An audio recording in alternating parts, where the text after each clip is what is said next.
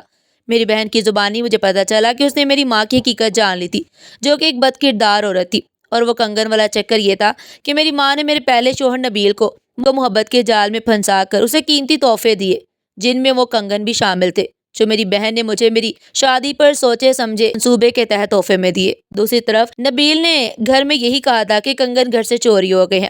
میری بہن نے اسے میری ماں کو مارنے کے لیے منصوبے بنائے تھے اور اس پر عمل کرنے کے لیے وہ میرے پاس رہ رہے تھے۔ جس دن امی کا ایکسیڈنٹ ہوا، میری بہن کو پتا نہیں تھا کہ ابو بھی امی کے ساتھ ہی گئے ہیں۔ میری بہن کا دل اس سے بھی نہ بھرا۔ تب اس نے مجھے گھر سے نکال کر ہر چیز پر قبضہ کر لیا، لیکن جب اسے پتا چلا کہ میں اب ایک اچھی زندگی گزار رہی ہوں اور میں نے ایک امیر شخص سے شادی کر لیا ہے، تب اس نے ایک نیا منصوبہ بنایا اور میرا بچہ اغوا کر لیا۔ مگر اب تک وہ مجھے اتنا ڈس چکی تھی کہ میں اب اس کا زہر پہچان چکی تھی، اور اس مرتبہ وہ کامیاب نہیں ہوئی اور آج جیل میں بیٹھی ہوئی ہے۔ یہ سب مجھے بتا رہی تھی۔ میں نے اپنی بہن پر افسوس کرتے ہوئے سے کہا کہ میری ماں کی غلطی کی سزا اس نے مجھے کیوں دی، حالانکہ سب میں میرا کوئی قصور بھی نہیں تھا۔ میں نے اسے سوال پوچھا کہ سارے منصوبے میں اس کا ساتھ کس نے دیا۔ اس نے مجھے بتایا کہ میرا شوہر بھی میرے ساتھ تھا، کیونکہ وہ جانتا تھا کہ اس کی بیوی کے ساتھ بہت ظلم ہوا ہے۔ میں اپنی بہن کو کہا کہ وہ کتنی بے وقوف ہے، جس شخص کے ساتھ مل کر اس نے اپنے ماں باپ کو نقصان پہنچایا، وہی شخص سب کچھ لے کر فرار ہو گیا۔ لیکن میری بہن نے میرے یقین نہیں کیا۔ پھر میں نے اسے اس کی حالت پر چھوڑ دیا۔ اپنی بہن کی سنگینی کے باوجود میں نے اسے معاف کر دیا اور وہاں سے چپکے سے واپس آ گئی۔ بہن جیل سے باہر نکلی تو اسے اپنے شوہر کے دھوکے کا علم ہوا۔ تب اسے سکون نہیں آیا، کیونکہ وہ 2 لوگوں کی جان لے چکی تھی اور کئی بے گناہوں کی زندگیاں برباد کر چکی تھی۔ اسی لیے میری بہن ایک اور انتقام اپنے شوہر سے لینا چاہتی تھی، جس نے اس سے یہ سب کچھ چھین لیا۔ وہ اپنے شوہر کی تلاش میں ماری ماری پھرتی، لیکن وہ سب کچھ لے کر اس ملک سے فرار ہو گیا۔ ایک دن سڑک پر چلتے ہوئے میری بہن گاڑی سے ٹکرا کر اپنی دونوں ٹانگوں سے معذور ہو گئی اور اسپتال میں جا پڑی۔ کچھ عرصہ اسپتال انتظامیہ نے اس کا خیال رکھا اور پھر لاوارث سمجھ کر اسے دارالامان بھیج دیا۔ جب مجھے اس بات کا علم ہوا تو میں اسے ہر مہینے کچھ رقم بھیج دیتی ہوں تاکہ وہ دارالامان میں بہتر زندگی گزار سکے۔ آج مجھے اس بات کا دکھ ہے کہ میری ماں بد کردار تھی۔ اس نے مجھ سے اور میری بہن کے ساتھ بہت برا کیا، مگر میری بہن اپنے سب معاملات اللہ پر چھوڑ دیتی اور اپنا دل صاف کر لیتی تو وہ بھی آج ایک پرسکون اور اچھی زندگی گزار رہی ہوتی۔ ناظرین، آپ کو ہماری آج کی کہانی کیسی لگی؟ کمنٹ میں اپنی قیمتی رائے کا اظہار ضرور کیجیے گا۔ اس طرح کی مزید سبق و مسکانیں سننے کے لیے چینل کو سبسکرائب کریں، ویڈیو کو لائک کریں اور زیادہ سے زیادہ شیئر کریں۔ پھر ملتے ہیں ایک نئی کہانی کے ساتھ، تب تک کے لیے اللہ حافظ۔